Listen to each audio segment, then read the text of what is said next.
أعوذ بالله من الشيطان الرجيم. بسم الله الرحمن الرحيم. يا أيها الناس اتقوا ربكم الذي خلقكم من نفس واحدة وخلق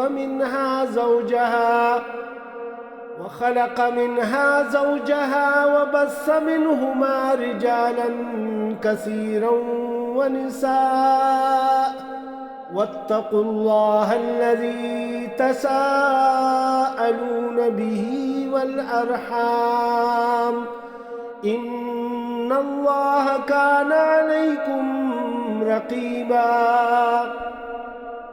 اے لوگو، اپنے پروردگار سے ڈرو جس نے تمہیں ایک جان یعنی آدم علیہ السلام سے پیدا کیا اور اسی سے اس کی بیوی پیدا فرمائی، اور ان دونوں سے بہت سے مرد اور عورتیں دنیا میں پھیلا دیے. اور اس اللہ سے ڈرو جس کا واسطہ دے کر تم ایک دوسرے سے اپنے حقوق مانگتے ہو، اور رشتہ داریوں کی حق تلفی سے ڈرو یعنی رشتہ داریوں کو نہ توڑو. یقین رکھو کہ اللہ تمہارے اوپر نگہبان ہے. وَآتُوا الْيَتَامَ أَمْوَالَهُمْ وَلَا تَتَبَدَّلُوا الْخَبِيثَ بِالطَّيِّبِ وَلَا تَأْكُلُوا أَمْوَالَهُمْ إِلَىٰ أَمْوَالِكُمْ إِنَّهُ كَانَ حُوبًا كَبِيرًا. اور یتیموں کو ان کے مال دے دو، اور اچھے مال کو خراب مال سے تبدیل نہ کرو، اور ان یتیموں کا مال اپنے مال کے ساتھ ملا کر مت کھاؤ، بے شک یہ بڑا گناہ ہے.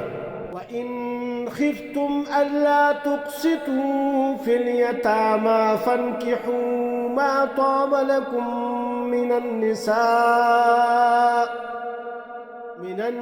النِّسَاءِ مَثْنَىٰ وَثُلَاثَ وَرُبَاعَ فَإِنْ خِفْتُمْ أَلَّا تَعْدِلُوا فَوَاحِدَةً أَوْ مَا مَلَكَتْ أَيْمَانُكُمْ ذَلِكَ أَدْنَىٰ أَلَّا تَعُولُوا. اور اگر تمہیں یہ اندیشہ ہو کہ تم یتیموں کے بارے میں انصاف سے کام نہیں لے سکو گے تو ان سے نکاح کرنے کے بجائے دوسری عورتوں میں سے کسی سے نکاح کر لو جو تمہیں پسند آئے، 2 سے، 3 سے اور 4 سے. ہاں، اگر تمہیں یہ خطرہ ہو کہ تم ان بیویوں کے درمیان انصاف نہ کر سکو گے تو پھر ایک ہی بیوی پر اکتفا کرو، یا ان کنیزوں پر جو تمہاری ملکیت میں ہیں. اس طریقے میں اس بات کا زیادہ امکان ہے کہ تم بے انصافی میں مبتلا نہیں ہوگے.